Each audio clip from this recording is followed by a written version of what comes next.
கோவையில் நடைபெற்ற மாவட்ட அளவிலான வாழ்வீச்சு போட்டியில் 500க்கும் மேற்பட்ட வீரர்கள் வீராங்கனைகள் கலந்து கொண்டனர். ஆண்கள் மற்றும் பெண்களுக்கு என தனித்தனியே சப் ஜூனியர், கேடட் ஜூனியர் மற்றும் சீனியர் என பிரிவுகளில் ஃபாயில், சேஃபர், எப்பி ஆகிய 3 பிரிவுகளின் கீழ் போட்டிகள் நடைபெற்றன. எல்லாருக்கும் வணக்கம். என் பேர் நந்தனா. நான் கோயம்புத்தூர்ல இருக்கேன்.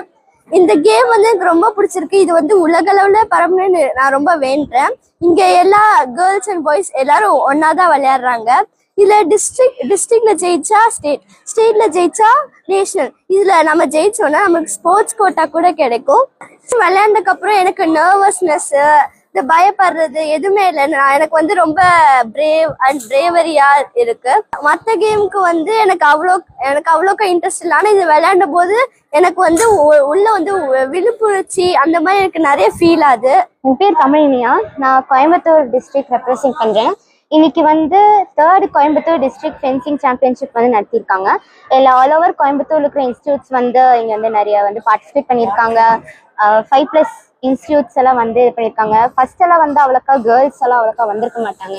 இன்னைக்கு பார்த்தா நிறைய கேர்ள்ஸ் இங்க ஜாயின் பண்ணியிருக்காங்க. ஸோ இதில் எப்பி, சேபர், ஃபாயில் 3 இதுல மென் அண்ட் உமனுக்கு நடத்தியிருக்காங்க. நிறைய பேர் ப்ரைஸ் எல்லாம் அடிச்சிருக்காங்க. ஸோ இந்த ஃபென்சிங் எல்லாம் பண்ணும்போது எங்களுக்கு நிறைய கான்ஃபிடென்ஸ், அதுக்கப்புறம் நர்வஸ்னஸ் இல்லாமல் இருக்கு. Fencing Olympic game. இது ஆக்சுவலி வேர்ல்டு வைடாக நிறைய பேர் பண்ணுவாங்க.